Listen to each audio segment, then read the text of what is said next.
నమస్తే అండి. కొరింథీయులకు రాసినటువంటి మొదటి పత్రిక 8వ అధ్యాయము 6వ వచనము. మనకు ఒక్కడే దేవుడున్నాడు, ఆయన తండ్రి. ఆయన నుండి సమస్తమును కలిగెను. ఆయన నిమిత్తము మనమున్నాము. మరియు మనకు ప్రభువు ఒక్కడే, ఆయన యేసుక్రీస్తు. ఆయన ద్వారా సమస్తమును కలిగెను. మనము ఆయన ద్వారా కలిగిన వారము అని సెలవిస్తున్నది ఈ వాక్యము. ఇంతకు దేవుడు ఒక్కడే అని చెప్తూ మళ్ళీ మనకు ప్రభువు ఒక్కడే అని సెలవిస్తున్నది ఈ వాక్యం. ఏమిటి ఈ ఉద్దేశము? ఈ వాక్యం యొక్క మర్మము అనగా, మనకు దేవుడు ఒక్కడే ఉన్నాడు, ఆయన తండ్రి, ఆయన నుండి సమస్తము కలిగెను అంటే ప్రభువు అయినటువంటి వాడు కూడా ఆయన నుండే వచ్చాడు. ప్రభువు అనగా సమస్తమునకు అధిపతి అని అర్థం. ఈ ప్రభువు నుంచే సమస్తమును కలిగెను. మనము ఆయన ద్వారా కలిగిన వారము. సింపుల్గా చెప్పాలంటే తండ్రి నుంచి సమస్తమునకు అధిపతి అయినటువంటి ప్రభువు, ఆ ప్రభువు నుంచి సమస్తమును అనగా సమస్త సృష్టి కలిగి ఉన్నది. ఆ సృష్టిలో భాగమే మానవుడు. ఇప్పుడు మానవుడు ప్రభువు ఎవరో గుర్తించక, ప్రభువు ఎవరో కనుగొనక తండ్రిని చేరలేడు సుమా, తండ్రిని కనలేడు సుమా.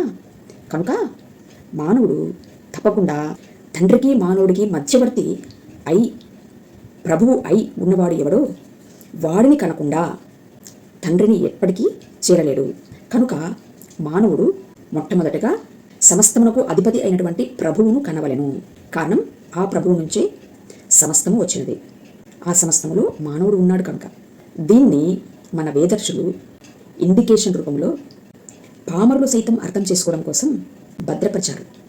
అదే అనంత పద్మనాభుడి యొక్క నాభి నుంచి వచ్చినటువంటి కమలము, ఆ కమలంలో ఉన్నటువంటి బ్రహ్మము, ఆ బ్రహ్మము ద్వారా సమస్త సృష్టి కలిగినట్టుగా దేవుని యొక్క ఆలోచనను, దేవుని యొక్క ప్రణాళికను, సమస్త సృష్టి ఏ విధంగా కలిగిందో సత్యాన్వేషకులు కనుగొనడానికి సులువైనటువంటి పద్ధతిలో అనంత పద్మనాభ స్వామి యొక్క రూపంలో దేవుని యొక్క ఆలోచనను నిక్షిప్తము చేసి ఉంచారు.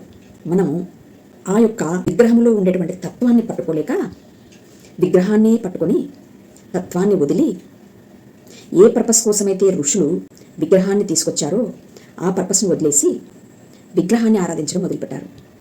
దేవుడు ఆత్మ కనుక మానవుడి యొక్క హృదయంలోనే దేవుడు ఉన్నాడు అని తెలిసినటువంటి వారు ఇట్టి పొరపాట్లు చేయరు సుమా. మానవుడిలోనే మర్మమై ఉన్నటువంటి దేవుడి యొక్క స్వరూపము, సంపూర్ణ స్వభావము ఎవడి యందు నెరవేర్చబడిందో వాడిని వెతికి పట్టుకొని వాడి గురించినటువంటి మాటను విశ్వాసముతో శ్రవణ మనన నిధిధ్యాస చేయడం వలన ఆత్మసాక్షాత్కారం కలుగుతుంది. కారణము, సమస్తమునకు అధిపతి అనగా జనన మరణాలకు సైతం అధిపతి అయినటువంటి వాడు ప్రభువే. ఆ ప్రభువే నజరేయుడగు యేసుక్రీస్తు. కనుక క్రీస్తు గురించినటువంటి మాటను విశ్వాసముతో శ్రవణ మనన నిధిధ్యాస చేయడం వలన ఆత్మసాక్షాత్కారం కలుగుతుంది అనేది అతి సరళమైనటువంటి విద్య.